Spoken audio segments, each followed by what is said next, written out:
Eh bien bonjour à toutes et bienvenue dans cette nouvelle vidéo critique review. Les amis, j'espère que vous allez tous très bien. Aujourd'hui on va parler d'un film français, d'un film d'horreur français. D'un film d'horreur français spin-off. Waouh, ça fait beaucoup de clichés. Tout de suite on se dit, waouh, mais quel film de merde tu vas nous parler, Lohan? Eh ben non. Ah bah non, c'est français, d'accord, c'est un film d'horreur français, d'accord, mais c'est pas de la merde. Oh, c'est loin d'être de la merde, parce que on va parler de Arthur Malédiction qui sort aujourd'hui même en salle de cinéma. Et c'est un pur régal. C'est un pur fantasme de fan. C'est un film incroyable avec une mise en scène de dingue. Mais vraiment, je vais rentrer évidemment un peu plus dans les détails après l'intro, après le générique de début. Car franchement, c'est un film qui mérite toute votre attention. Et je vais vous le dire du pourquoi, du comment dans la review. Tout de suite, maintenant, c'est parti. On parle d'Arthur Malédiction, réalisé par Barthélemy Grossman, écrit et produit par Luc Besson. Allez, c'est parti les amis.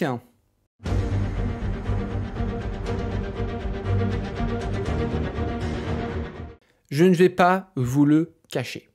Ce film est dingue. Ce film est extrêmement bien fait, bien réalisé, bien produit. Forcément, c'est Luc Besson. Le budget est de 2,49 millions d'euros. Petit budget.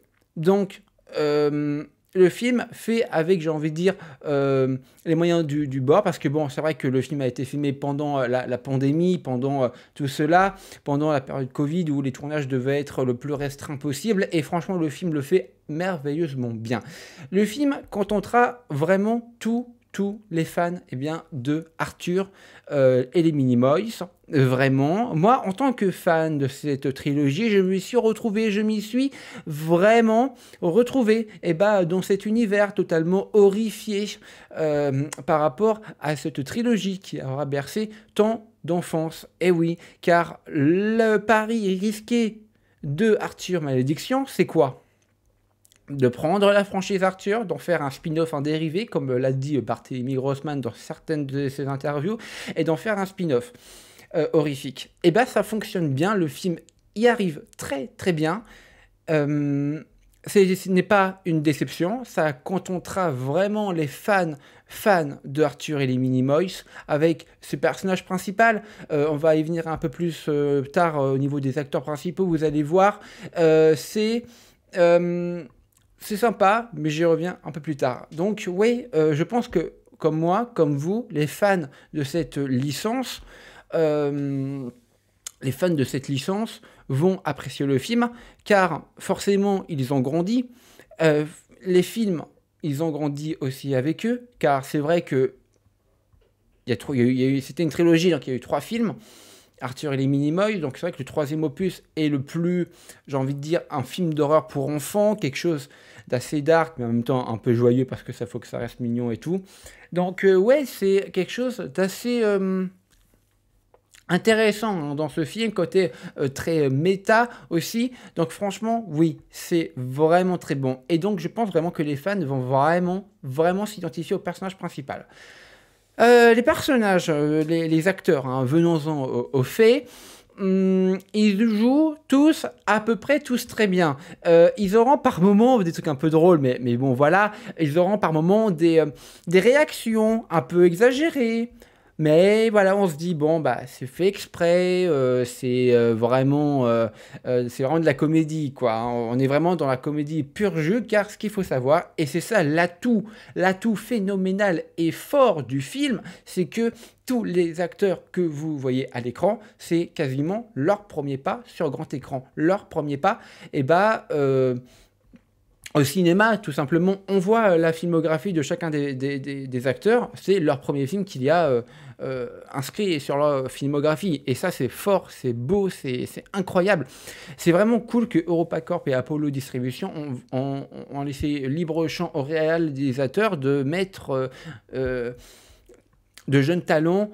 Parce que vraiment, oui, ça vaut le détour, oui, ça vaut le coup d'œil, c'est génial. La mise en scène, parlons-en, c'est très spécial. pour un film d'horreur, c'est très spécial. Il y aura de la mise en scène sera souvent accordée à la musique, au tempo de la musique, avec des cuts, etc. Du Beethoven surtout. Ça revient souvent d'ailleurs cette musique-là. Je ne sais pas trop ce que ça représente pour le réal, mais voilà. Donc ouais, c'est vraiment un très bon film d'horreur. Un très bon film d'horreur français qui plus est. Et moi, quand je vois tous les gens qui vont dire ouais, c'est film d'horreur, c'est pourri, gna, gna, gna. Eh ben non, détrompez-vous parce que vraiment, ça vaut le détour. Actuellement, je vais pas vous le montrer parce que voilà, je suis en slip parce que bon voilà, YouTube tout ça. Mais actuellement, effectivement, je suis en slip.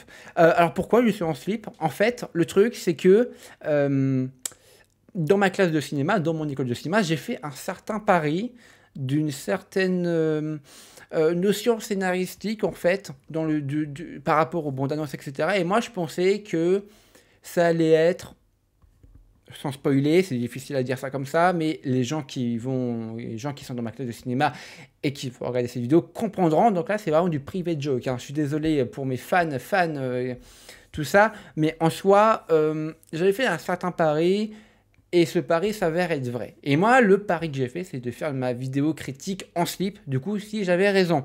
Et ma théorie est donc bonne, donc je suis actuellement en slip. Malheureusement, je ne peux pas vous montrer parce que malheureusement, YouTube clame, etc. J'ai pas envie de ça.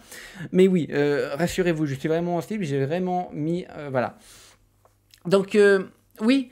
C'est un film qui ne m'a absolument pas déçu, qui m'a contenté en tant que fan, mais malheureusement, il y a vraiment c'est vraiment le seul bémol du film.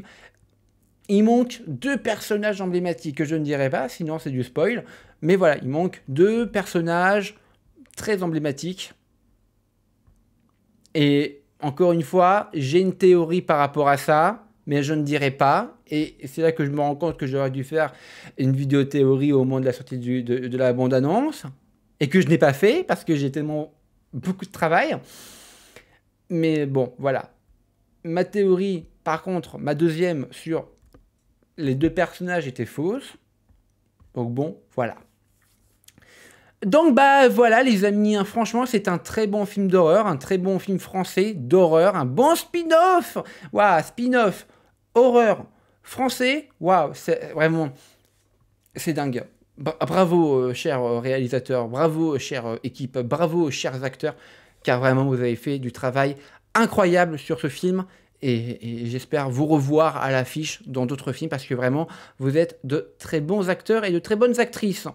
Voilà les amis, ce que je pouvais vous dire, et bien sûr, Arthur Malédiction, ce très bon film d'horreur français réalisé par Barthélemy Grossman, et écrit et produit par Luc Besson. C'est actuellement à l'affiche, tout de suite maintenant, c'est à l'affiche. Courez dans votre cinéma, allez voir ce film parce que vraiment il est excellent, ça vaut le détour.